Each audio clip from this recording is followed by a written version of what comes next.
Unsolved mysteries have a way of haunting our collective consciousness.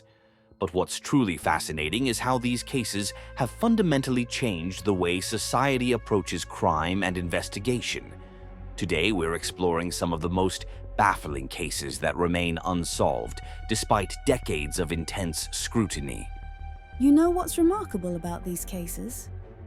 How they seem to get more complex the deeper investigators dig, rather than clearer. Which one has particularly captured your attention?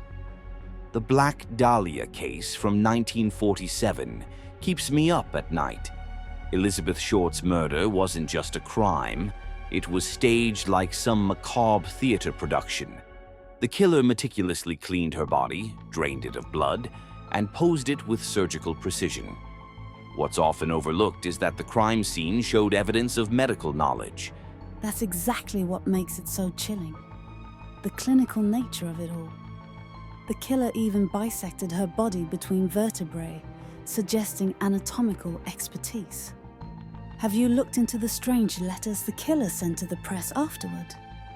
Those letters were fascinating because they contained details only the killer could have known, including Elizabeth's supposed nickname, Black Dahlia, which actually wasn't used until after her death.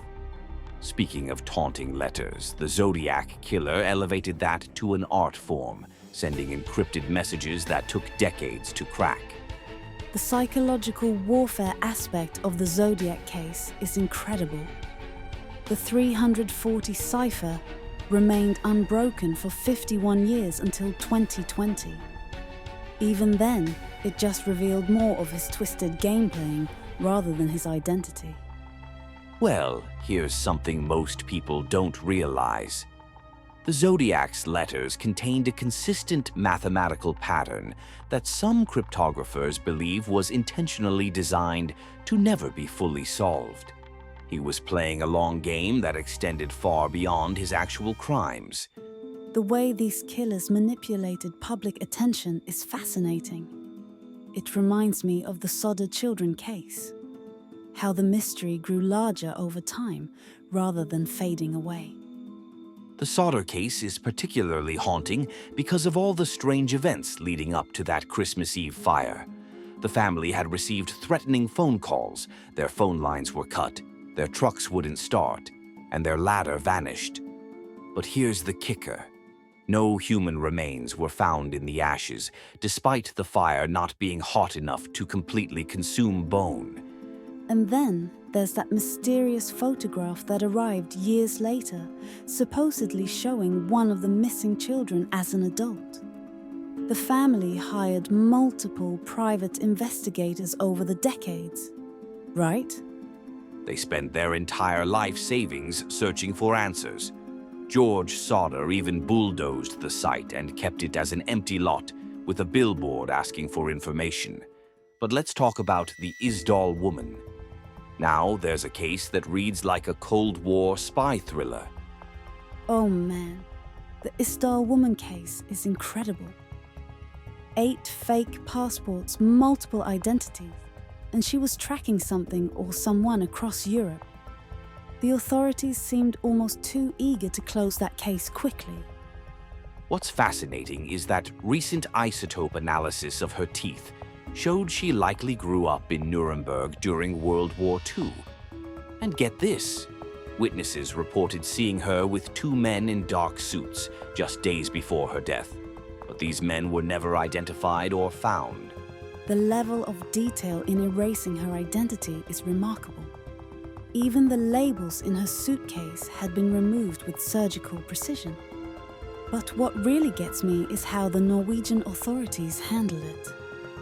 They classified much of the case information until 2017, suggesting possible intelligence involvement. Speaking of mysterious disappearances, the D.B. Cooper case remains the only unsolved air piracy in American history. Well, that's what makes the Cooper case so intriguing. He seemed to know exactly what he was doing, from requesting specific types of parachutes to understanding the aircraft's capabilities. Recent analysis suggests he might have been a military paratrooper or aircraft insider. The way he specified the money denomination, the flight path, and even the plane's exact speed for the jump showed remarkable expertise. But here's something often overlooked. Some of the ransom money was found 9 years later, arranged in a way that suggested deliberate placement.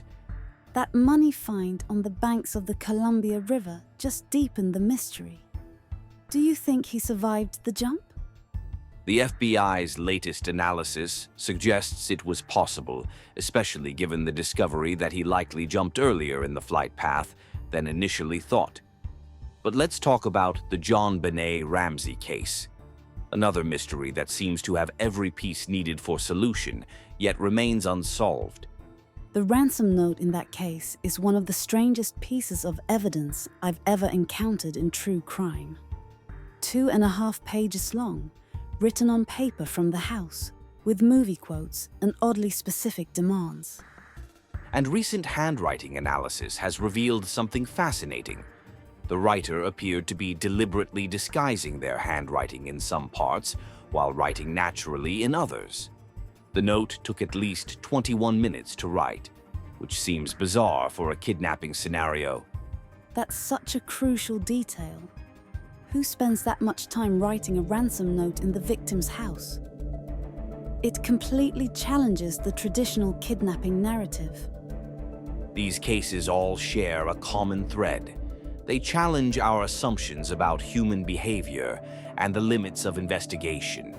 Even with modern technology and decades of study, they remain perfectly mysterious. And they continue to influence how we approach crime solving today. Each one has led to changes in investigation techniques or public safety measures.